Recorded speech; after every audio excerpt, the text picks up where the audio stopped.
이번 시간에는 26번부터 진행을 하겠습니다. 노인 장기요양 법령상 장기요양 인정신청에 관한 설명을 옳지 않은 것은 2007년에 5번째 사회보험법으로 제정되어 2008년에 시행되었던 건데, 장기요양 인정을 신청할 수 있는 사람은 가입자와 의료급여법에 의한 수급권자입니다.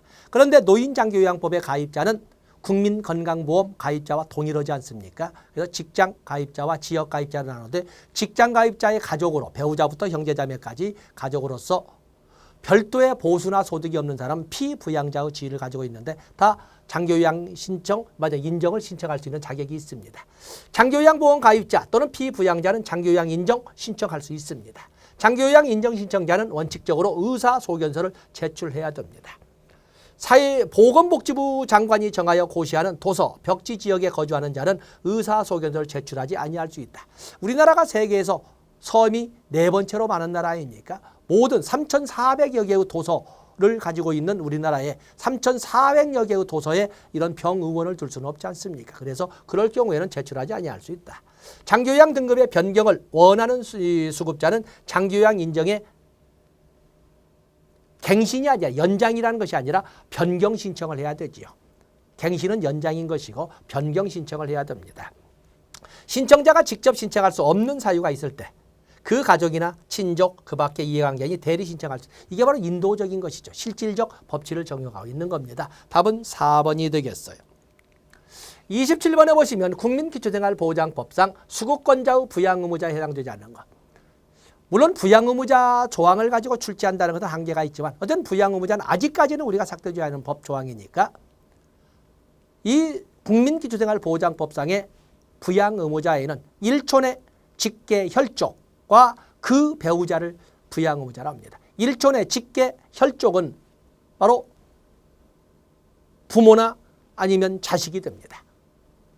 그리고 그 배우자이기 때문에 그 자식이 재혼했다면 며느리나 사위, 아니면 어머니나 아버지가 재혼했다면 새아버지나 새어머니가 바로 부양의무자로서 법적 의무를 지고 있는 것입니다.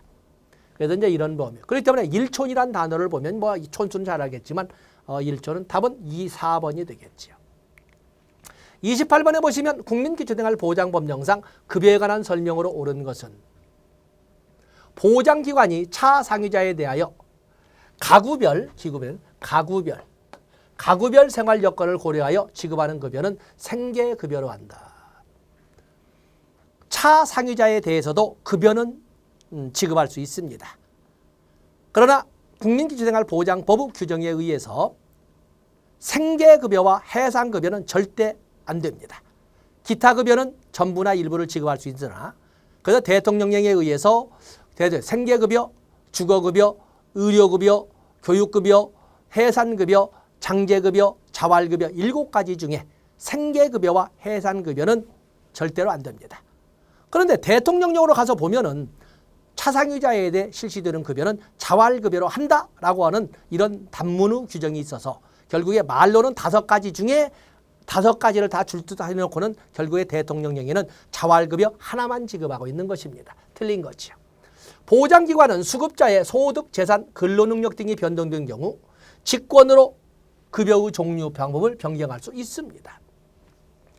다음에 수급자가 시장군수구청장의 처분에 대하여 이의 신청을 하는 경우에는 시장군수구청장의 처분의 이의를 신청할 때에는 그 보장기관인 시장군수구청장을 거쳐서 시도지사에게 하여야 합니다. 틀린 거죠. 지방자치단체가 국민기초생활보장법의 급여 수준을 초과하여 급여를 실시하는 경우 그 초과 보장 비용의 100분의 40은 국가가 부담한다. 아니죠. 국민기초생활보장법상의 재원은 공공재원인 조세로 운영하되 조세에는 국세와 지방세 부분이 있지 않습니까? 그중에 국세 부분을 재정자립도 등등을 고려해서 40에서 90%이기 때문에 40%만 지급하는 것은 아닙니다. 생계급여를 타인의 가정에서 위탁하여 실시하는 경우 허용. 그렇죠. 원래는 거택보호회원 측에서 본인 가정에서 지급하는 것을 실시하는 것을 원칙으로 하지만 타인의 가정에 위탁하여 실시할 때는 바로 타인의 가정에 실시할 수가 있습니다. 여기에서 옳은 것은 답은 2번이 되겠습니다. 다음에 29번으로 가서 보시면 국민기초생활보장법령에 따른 급여의 종류에 해당되지 않는 것. 이건 서비스 문제지요. 생계급여, 주거급여, 교육급여, 의료급여, 해상급여, 장제급여, 자활급여. 그중에 생계급여, 주거급여, 의료급여, 교육급여는 그걸 4개를 꼭 암기하셨다가 나중에 긴급복지 지원, 긴급복지 지원의 유형으로 같이 생계지원, 주거지원, 교육지원, 의료지원으로 바꿔서 활용할 수 있어야 됩니다. 여기는 답은 2번이 되겠지요. 30번에 보시면 국민기초생활보장법령상 급여에 관한 설명으로 옳은 것은 생계급여 수준은 최저 생계비 미만이어야 된다. 지금 언제째 얘기입니까? 지금은 생계급여의 수준은 적어도 최저 보장 수준은 되도록 이렇게 진행을 해야 되지 않겠습니까? 그렇기 때문에 적어도 부양의무자 수준은 최저 보장 수준 이상은 돼야 됩니다. 생계급여는 분기별로 아니죠. 생계급여는 매월 정기적으로 지급하도록 되어 있습니다. 교육급여는 초, 중등 교육법에 의한 초등학교, 중학교, 고등학교, 국민학교, 고등국민학교, 특수학교, 그리고 평생교육법에 의한 평생교육기관의 교육비를 말하는 것이 대학교를 포함하지는 않습니다. 급여 실시 여부와 급여 내용은 시장군수구청장이 정한다. 급여 실시에는 시장군수구청장이 결정을 한다. 왜냐하면 국민기초생활보장법상 국민기초생활보장법상의 보장기관은 거주지를 관할하는 시도지사와 시장군수구청장으로 하되 교육급여는 교육감으로 한다 이렇게 되어 있지 않습니까? 그렇기 때문에 생계급여에 관련 여기 보면은 급여 실시 여부에 것은 시장군수구청장이 결정한다.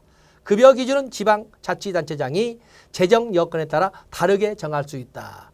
급여 기준 이건 지방자치단체장이 정하는 것은 규칙으로 온다는 것인데 급여 기준이나 급여 대상에 대한 급여 선정의 기준은 국민기초생활보장법으로 정해져 있는 겁니다. 이것은 말이 안 되는 거죠. 그래서 여기에서 옳은 것은 답은 보장기관이 시장군수구청장이 답은 4번이 되겠어요.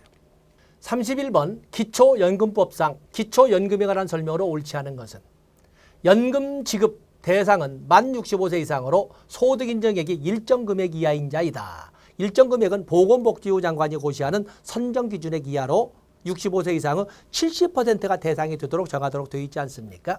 연금 지급에 드는 비용은 기초연금 지급에 드는 비용은 지방자치단체가 모두 답은 2번이군요. 국가가 국민기초생활보장법처럼 40에서 90% 나머지를 가지고 시도와 시군구가 분담하도록 되어 있습니다. 연금급여액은 수급자의 기준급여액에 따라 달리 산정한다. 그래서 연금급여액을 산정할 적에는 기준연금액과 국민연금 급여액 등을 고려해서 산정을 합니다. 국외로 이주할 때는 수급권을 상실한다. 그렇죠? 국외로 이주하거나 국적을 상실하거나 사망을 하는 경우 이는 상실합니다. 연금수급 희망자의 연금 지급 신청은 친족이 대신할 수 있죠. 그렇죠? 민법 777조에 의한 친족이 대신할 수 있습니다. 답은 2번이 되겠어요. 32번에 보시면 다음 중 가로 안에 차례대로 나열하는 것은 국민연금법 나와 있군요. 시효도 바뀌어서 한 번쯤 나온다 해서 한번 올려봤습니다. 연금보험료, 환수금, 그 밖에 이 법에 따른 징수금을 징수하거나 환수할 권리. 뭐냐면 국민건강보험이 4대 보험의 보험료를 징수하는 그에 대한 이런 권리는 3년, 기관의 권리는 3년으로 하고 급여를 받거나 가오납을 반환받을 수급권자의 권리나 가입자의 권리는 5년. 그런데 예외적으로 반환 일시금은 10년간 행사하지 않으면 소멸시효가 한정된다. 그래서 공단의 권리는 3년, 수급권자나 가입자의 권리는 5년. 그중에 반환 일시금은 예외적으로 10년을 소멸시효로 한다. 이렇게 보시고 기초연금법, 기초연금 수급권자의 소멸시효 역시 국민연금과 똑같이 5년으로 하고 있습니다. 그래서 3년, 5년, 10년, 5년 이렇게 보시면 되겠습니다. 33번에 보시면 의료급여법령에 관한 설명으로 옳지 않은 것은 본인 일부 부담금이 있다. 우리나라 의료보장은 건강보험이든 노인장기요양보험이든 극빈층 대상의 의료급여든 간에 모두 본인 일부 부담금, 민간 재원의 활용이 있습니다.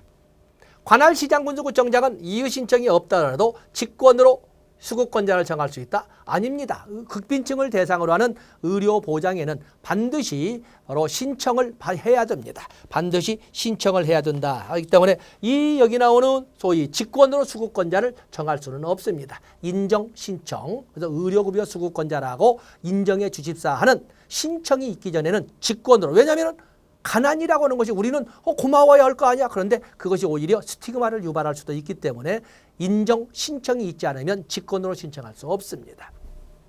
사례관리를 실시하기 위하여 시도, 시군구에 의료급여 관리사를 둔다. 의료급여 관리사를 둔다.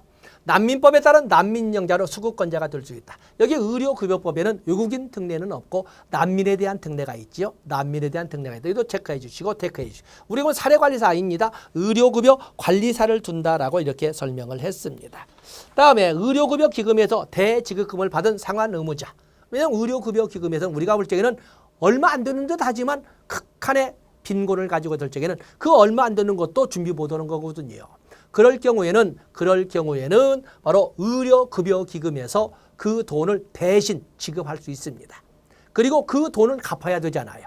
갚았는데 누구한테 갚을 것이냐라고 할 적에 의료급여기금에서 대신 지급해 줬지만 갚을 때에는 시장군수구청장에게 상환하도록 되어 있습니다. 물론 시장군수구청장 그 돈을 받아서 의료급여기금으로 연기받으면 전달은 하지만 그래서 보셔야 됩니다. 이게 옳지 않은 것은 답은 2번이 되겠어요. 의료급여에 대한 설명으로 옳지 않은 것은 장애인복지법에 따라 등록한 장애인인 수급권자에게 보장구에 대한 급여를 실시하고 있다. 의료급여법상의 의료급여의 종류는 건강보호법상의 급여의 종류와 똑같습니다. 단지 요양급여를 이쪽에서는 의료급여라고 하는 것이고, 그리고 요양비 있고 장애인에 대한 특례로서 보장구 급여 있고, 또 하나 틀린 것은 건강보험법상에는 부가급여로 임신, 출산, 진료비를 바우처로 활용하는데 여기는 바우처라는 규정을 쓰지 않고 임신, 출산에 대한 추가급여를 실시할 수 있다라고 규정했다 뿐이지 역시 임신, 출산에 대한 추가급여가 있습니다. 그리고 건강검진도 있습니다. 그래서 여기 보시면 보장구에 대한 특례 있습니다. 의료급여기관 외유장소에서 출산을 한 경우 요양비 지급한다. 급여비용 일부를 의료급여기금에서 부담하는 경우 나머지는 본인이 부담해야 한다. 본인 일부 부담금이 있습니다. 국민기초생활보장법상 조건부 수급자는 의료급여 수급자가 될 수 없다? 아니죠. 의료급여법상의 수급자는 국민기초생활보장법상 수급자를 원칙으로 합니다. 거기에는 생계급여가 있고 생계급여의 종류의 조건부 수급자가 있거든요. 그렇기 때문에 당연히 원칙적으로 생계급여 수급자인 조건부 수급자는 의료급여법상의 의료급여 수급자가 되는 것입니다. 때문에 될 수 없다 틀린 거죠. 수급권자를 구분하여 수급권자를 어떻게 나눠? 1종 수급권자와 2종 수급권자를 이렇게 설명하고 있지 않습니까? 그래서 옳지 않은 것은 4번이 되겠습니다. 35번에 보시면 긴급복지지원법령의 내용으로 옳지 않은 것. 긴급복지지원법은 2006년부터 2010년까지 5년짜리 한시법으로 만들어졌다가 2009년 법률 개정을 통해서 영구법으로 바뀐 겁니다. 시장군수구청장은 긴급지원 담당 공무원을 지정하여야 한다. 누구든지 긴급지원 대상자를 발견한 경우 관할 시장군수구청장에 신고하여야 한다. 사회복지사업법에 따라 긴급복지지원법에 따른 지원 내용과 동일한 내용의 지원을 받고 있는 경우에는 중복 지원해서는 안 되지요. 넘치는 자원이 아니라 부족할 수밖에 없는 자원이기 때문에 국가 및 지방자치단체는 긴급지원 업무를 수행하기 위한 비용을 분담하여야 한다. 보건복지부 장관은 위기상황에 처한 사람에게 상담, 정보 제공, 관련 기관단체 등 간의 연계 서비스를 제공하기 위하여 담당 기구를 설치 운영할 수 있다. 긴급복지 지원에 이렇게 간접적 지원도, 연계 지원도, 상담 지원도 이렇게 있지 않습니까? 그런 담당 기구를 설치 운영할 수 있다. 좋습니다. 옳지 않은 것은 중복 지원을 아무렇지 않게 말하고 있는 것은 안 되는 거죠. 답은 3번이 되겠습니다. 36번에 보시면 사회복지법 법률관계에 관한 설명으로 옳지 않은 것은 의료급여 신청자에게 자산조사에 동의한다는 서면을 제출하게 할 수 있다. 그렇죠? 자산조사의 서면. 좋습니다. 사회보장급여를 다른 기관에 신청한 경우 이를 정당한 권한 있는 기관에 이송하여야 하는데 이 경우 신청일은 언제로 본다? 정당한 권한 있는 기관에 이송된 날을. 왜냐하면 우리나라는 민법상 도달주의를 원칙에 따른 이송된 날, 여기에 함정을 꼭 보셔야 됩니다. 시장군수구청장은 국가나 지방자치단체가 사회복지 서비스 제공을 실시하게 하는 경우에는 이용권으로 서비스를 제공받게 할 수 있다. 이게 틀린 거죠. 사회복지사업법상 서비스 제공의 방식은 현물급여를 원칙으로 합니다. 그러나 국가나 지방자치단체 의무자로 하여금 서비스를 제공하게 하는 경우에는, 급여를 실시하게 하는 경우에는 이용권으로 활용할 수 있도록 이렇게 하고 있습니다. 이 말을 반대 해석해 보면 국가나 지방자치단체가 사회복지 서비스를 제공할 경우에는 반드시 원칙대로 현물급여로 해야 됩니다. 그래서 여기는 국가나 지방자치단체가 아니라 국가 또는 지방자치단체 의무자가 이렇게 바뀌어야 됩니다. 답은 3번이 되겠어요. 사회보장 정보는 5년이 지나면 파기하여야 한다. 사회보장 정보는 상한선 5년을 이렇게 적고 있습니다. 맞죠? 우리가 국민건강보험법이나 아니면 의료급여법에 거기에 나오는 신청서나 그에 대한 정보는 5년을 이렇게 보존기간으로 하지 않습니까? 그런 것처럼 5년이 지나면 파기해야 된다. 긴급복지지원은 구술 또는 서면 등으로 관할 시장군수구청에 요청할 수 있다. 그래서 긴급복지지원이나 아니면 국민기초생활보장법에 의한 권리구제의 2번에 걸친 이의 신청이나 이런 긴급한 안타까운 이런 경우에는 구두로도 할 수가 있다. 긴급지원도 역시 구두로도 할 수 있습니다. 또 국민기초생활보장법상의 권리구제도 역시 구두로도 할 수 있습니다. 이 구두, 함정은 구수를 받습니다만 맞습니다. 답은 3번이 되겠어요. 37번에 보시면 권리구제 내용으로 옳은 것을 모두 고르면 권리구제에 대해서는 우리가 5대 사회보험도 있고 또 국민기초생활보장도 있고 많은 것이 있지 않습니까? 사회보장기본법상 위법, 부당한 처분을 받거나 필요한 처분을 받지 못함으로 권익을 침해받은 국민은 행정심판법에 따른 행정심판이나 행정소송법에 따른 행정소송을 청구 제기할 수 있습니다. 맞습니다. 기초연금법상 처분에 있는 자는 특별자치시장, 특별자치도지사, 시장군수구청장에게 이의 신청할 수 있습니다. 보장기관이 그러니까. 국민연금법상 가입자의 자격에 대한 국민연금공단의 처분에 이의가 있는 자는 그 처분을 한 국민연금공단에 이의를 신청할 수가 있습니다. 국민건강보호법상 요양급여 비용 및 요양급여의 적정성 평가 등에 관한 건강보험 심사평가원의 처분에 있는 자는 그 때문에 건강보험공단에 이의가 있는 자 아니면 심사평가원의 처분에 이의가 있는 자는 건강보험공단이나 심사평가원에 이의 신청할 수 있습니다. 여기는 심사평가원의 처분에 이의가 있기 때문에 당연히 심사평가원에 이의 신청할 수가 있습니다. 이건 다 맞는 것이 되겠네요. 아동 38번입니다. 아동복지법령상. 아동복지법은 1961년에는 아동복리법이라는 것이 있던 것을 20년 후인 1981년에 아동복지법으로 바꾼 겁니다. 아동학대 신고 의무자를 모두 고른 것은 아동학대의 신고 의무자는 20몇 개, 30개 가까운 숫자가 쭉 나와 있는데 그걸 다 숙지할 수 있는 건 아니고 우리가 크게 분류를 해보면 먼저 교육 관련 종사자. 그래서 어린이집, 유치원, 교습소, 또 그러면 초등학교, 중학교, 고등학교 또는 특수학교 등등 어떤 이런 교육 관련 시설의 원장이나 교사나 교장이나 또는 관련 종사자들은 모두 법적 신고 의무자입니다. 또 하나는 의료 관련 종사자, 의사, 간호사, 의료기사, CT 촬영이나 MRI 촬영 있죠. 의료기사, 또 그런가 하면은 응급구조사, 119 구급대 대원 모두 법적 신고 의무자입니다. 또 세 번째는 시설 관련 종사자, 복지시설에 관련된 종사자는 어떤 지위가 있든지 간에 모두 법적 신고 의무자입니다. 네 번째는 복지 관련 공무원이지요. 또 그런가 하면 아이 돌봄이나 입양시설 관련자, 또 그런가 하면 통합 서비스 제공사무, 다시 말해서 드림스타트 사업 수행자 모두 법적 신고 의무자인데 만약에 그들이 법적 신고 의무자임에도 불구하고 신고를 하지 않았다. 아동학대를. 그러면 500만 원 이하의 과태료를 물도록 되어 있습니다. 만약에 그들이 아동학대를 오히려 신고 의무자가 아동학대를 더 했다. 아동학대를 했다. 그럴 경우에는 형으로 법으로 정한 형벌의 0.5배를 가중처벌하도록 이렇게 규정을 하고 있습니다. 자, 여기는 모두가 해당이 시설 관련 종사자, 의료 관련 종사자, 사회복지 공무원, 또 아이 돌봄이 다 있습니다.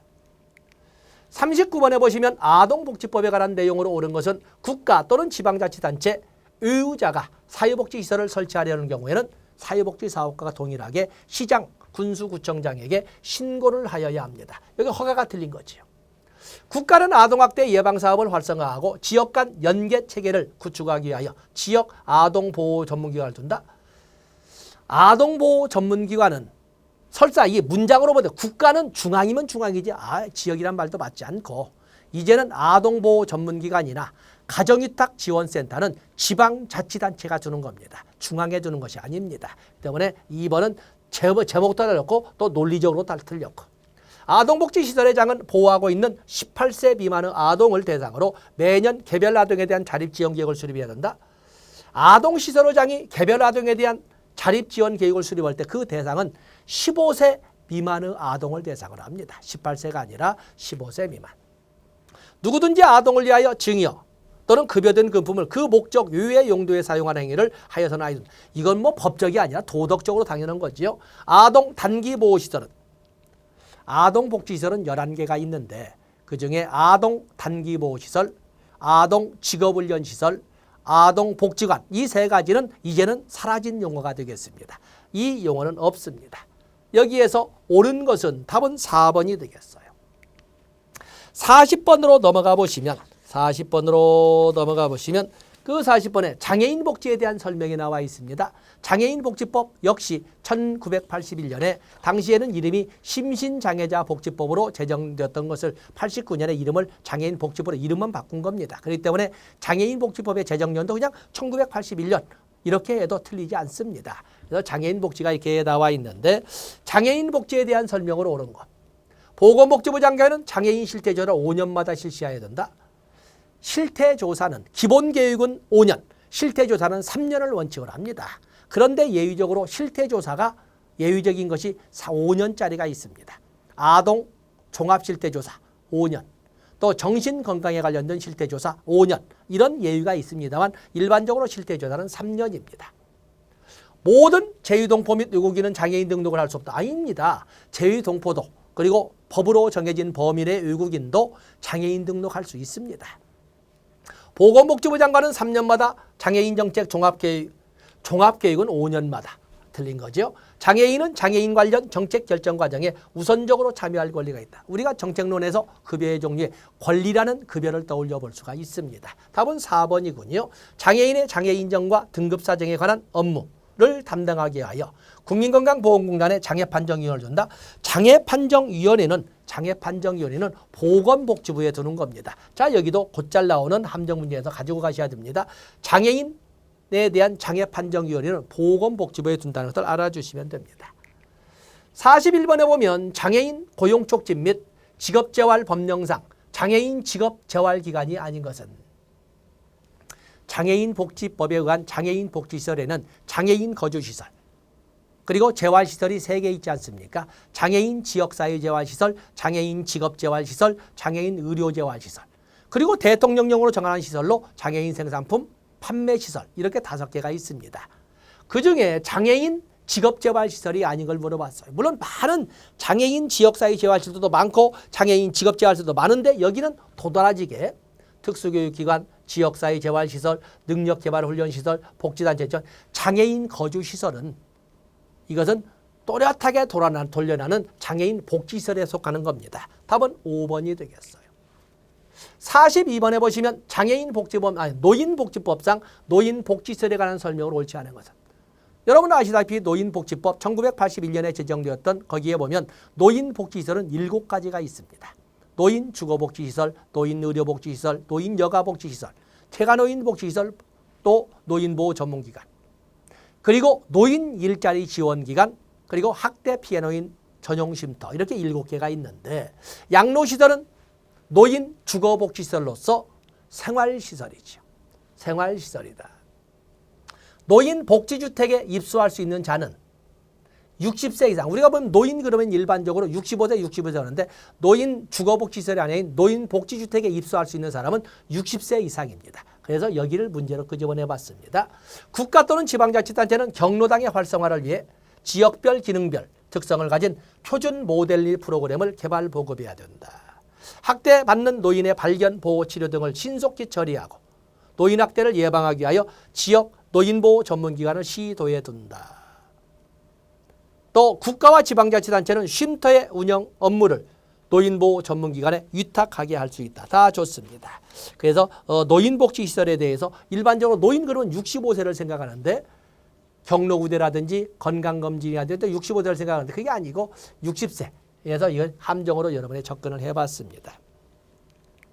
43번에 보시면 요양보호사, 직무, 자격증 교부에 관한 규정하고 있는 법은 요양보호사를 규정하고 있는 법적 근거는 노인복지법이 되겠습니다. 그래서 노인복지법에 요양보호사 결격사유도 나와 있는데 요양보호사 결격사유에 보면 대부분이 사회복지사 결격사유와 동일한 이런 내용을 담고 있지 않습니까? 그래서 같이 공부하시고 44번에 보시면 영유아 보육법상 어린이집을 설치 운영할 수 있는 자는 조금 깊이 들어갔습니다. 영유아 보육법상 어린이집을 설치 운영한다.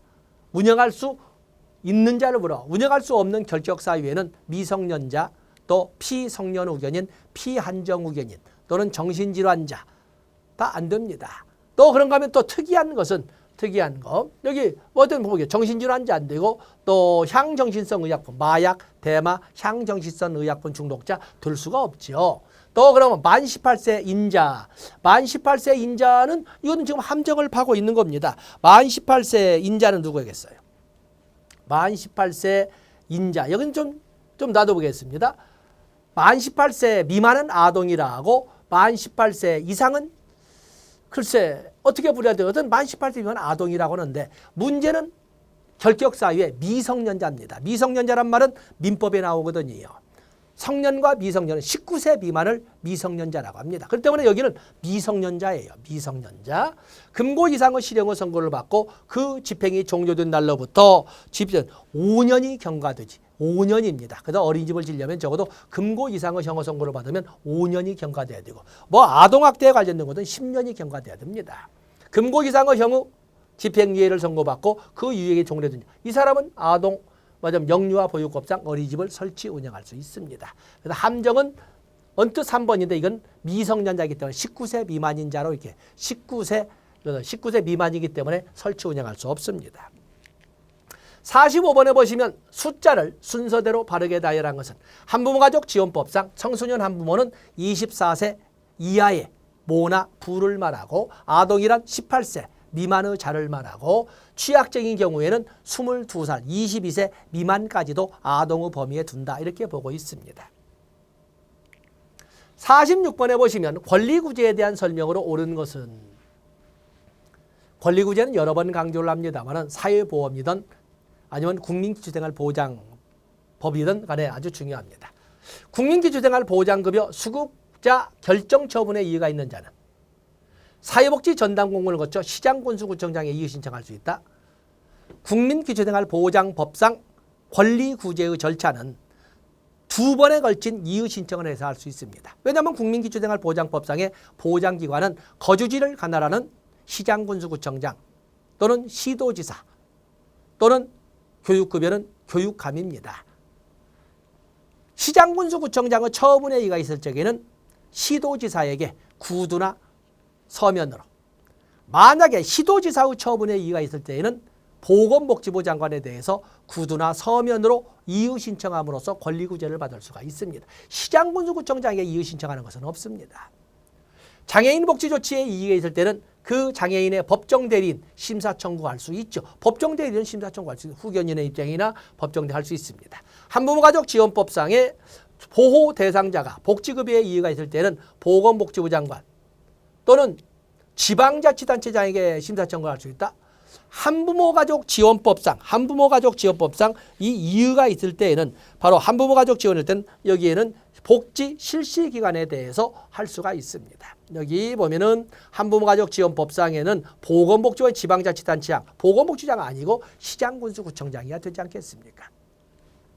기초연금 수급권자의 자격 인정에 대하여 이의가 있는 자는 복지 실시기관에 대하여 이건 장애인 복지나 아동 복지나 노인 복지가 있을 때 그에 대해서 이의가 있을 때는 복지 실시기관이지만 기초연금은 누가 관리해요? 이건 공공부조로 공공은 뭐야? 국가나 지방자치단체잖아요. 그렇기 때문에 공공이란 단어가 들어있는데 이것을 복지 실시기관에 이의를 제기하거나 하지는 안 됩니다. 다음에 장기 요양 인정 처분에 관하여 이의가 있는 자는 국민건강보험공단에 이의 신청을 할 수 있고 이 결정에 불복하는 자는 장기요양 심판위원회에 심사 청구할 수 있다. 심사 청구할 수 있다. 자, 여기에 대해서 이 46번에 대해서는 여러분들이 어전 2019년 12월부로 이제 바뀌게 됩니다만 이제는 46번에 대해서 5번은 여러분들이 법령을 확인해서 이제는 장기 요양 인정 처분이 나와 있는데 장기 요양 노인 장기 요양의 권리 구제 절차가 바뀌었습니다. 여러분들이 1급을 볼 때는 절차가 바뀌어서 시행이 되는데 여기에 옛날에는 이의신청 그리고 여기처럼 심사청구 행정소송으로 되어 있었으나 이제는 심사청구 그리고 재심사청구 아니면 행정소송으로 이렇게 이건 차례를 말하는 것이 아니라 처음부터 바로 이렇게 갈 수 있습니다. 아니면 이렇게 갈 수도 있고 아니면 이렇게 간 다음에 이렇게 갈 수도 있습니다. 행정소송으로 한다고 해서 재심사청구를 꼭 거치거나 왜냐하면 재심사청구에 대한 재결을 행정심판으로 볼 건데 이걸 꼭 거치는 것은 아닙니다. 그래서 절차가 바뀌었다. 그래서 이 46번 문제는 어쨌든 1, 2, 3, 4번은 우리가 반대 해석을 통해서 접근했지만 5번은 이제는 법률이 바뀌어서 문제도 수정되어야 할 것이 되겠습니다. 그래서 여러분들 법령 노인장기요양보험법의 권리구제 법령 젤레 2편을 보시면 이번에 개정된 내용으로 저 시험 준비를 해 주셔야 됩니다.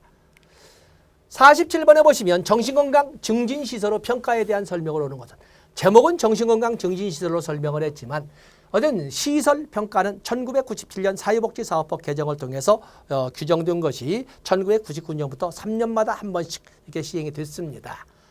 시설평가는 매년 틀린 거죠.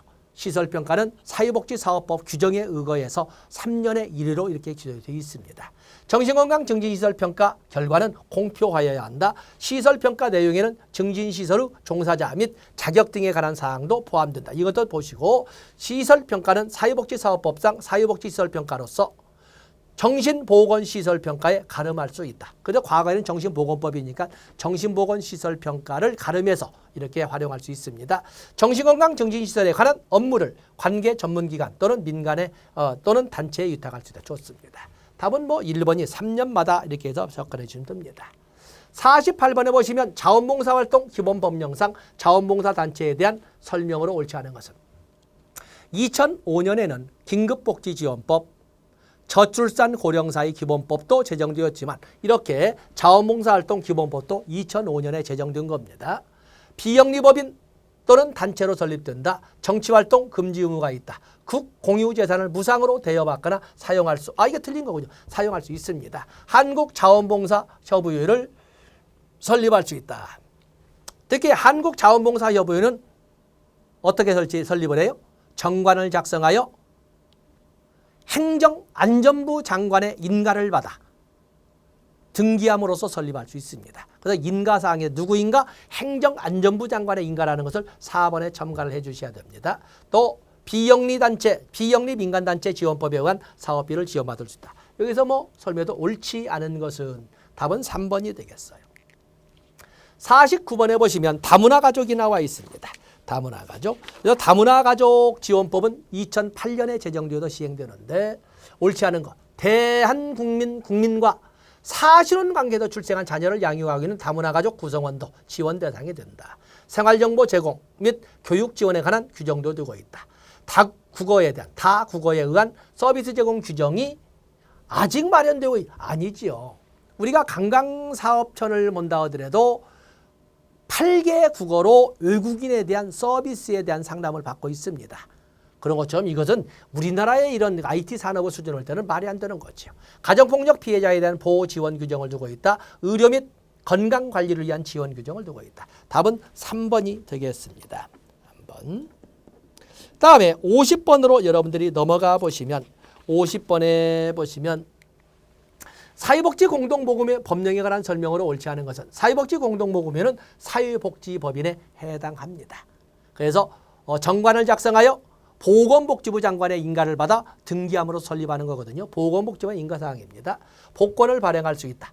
기부하는 자의 의사에 반하여 기부금품을 모집하여서는 안 된다. 당연한 말씀. 언론기관을 모금창구로 지정한 경우 모금계좌는 사회복지공동모금의 명의라 이거 틀린 거군요. 원칙은 일원화의 특징에서 사회복지공동모금에는 중앙에 하나만 두고 시도에는 지위를 둔다. 그리고 일원화에 의해서 사회복지의 모금창구는 사회복지공동모금의 단일창구로 원칙으로 하지만 효율적 모금을 위하여 언론기관을 창구로 지정하고 그 언론기관 명의로 모금할 수 있습니다. 틀린 거죠. 기부금품의 기부자는 배분지역, 배분 대상자 또는 사용 용도를 지정할 수 있고 그에 따라야 한다 이렇게 되어 있습니다. 여기서 뭐 옳지 않은 것은 답은 4번이 되겠어요.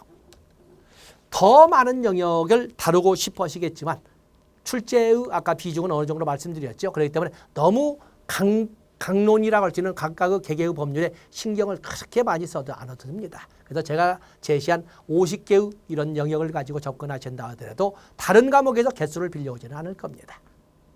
여기까지 하겠습니다. 고맙습니다.